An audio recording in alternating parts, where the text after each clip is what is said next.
So we're going to look at the idea of what's called a mortgage and amortization. So although mortgages can be thought as present value annuities, that idea of it, we can't use the formula we've been talking about because mortgages are not necessarily what we call ordinary simple annuities. So the payments are usually monthly, bi-weekly, or weekly, and interest must be compounded semi-annually. But it's not as simple as what we've been doing in terms of the present value annuities. So just to talk about a little bit about mortgages and the idea of what's happening with them, let's talk a little bit about terminology. So some components of a mortgage. Principal, as we've been seeing in the past, is the original loan amount. Interest is your annual percentage rate. So this could be fixed or variable.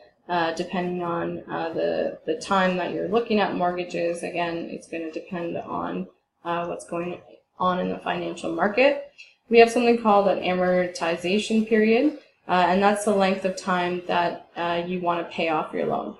So in general, sometimes you see that as a 25-year mortgage, for example.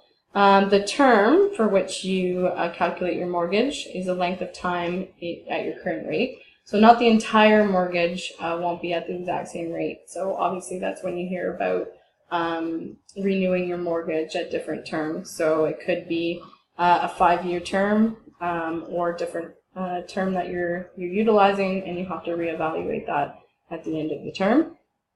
Frequency of payments are what we usually see or monthly, bi-weekly, weekly, etc.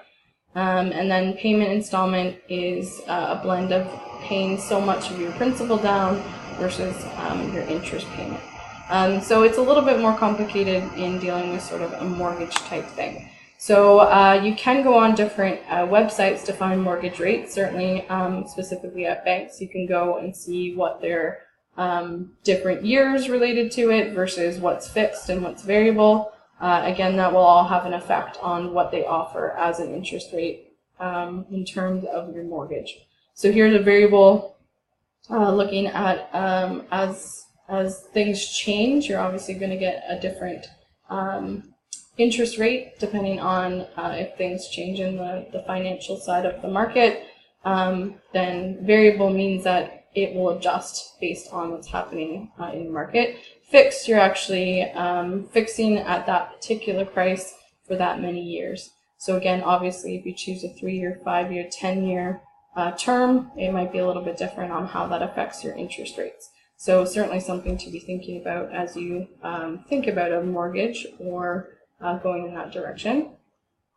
So since we can't use the present value formula to calculate a mortgage repayment, a lot of the times you can access mortgage calculators to look at investing in certain mortgages.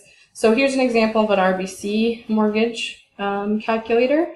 So you'll notice that they do have payment frequency. So looking at monthly, semi-monthly, bi-weekly, which we've talked about. There's two that we haven't really talked about, accelerated bi-weekly and accelerated weekly, which are sort of explained in the note down here. So just notice your payment amount, how that changes with your payment frequency, with your amortization, with your interest cost, and your amortization interest cost. So again, looking at the idea of coming up with a mortgage and how that actually works, you want to be thinking about all those components and how they affect each other. So if you change your payment frequency, how does that actually affect your interest and things like that?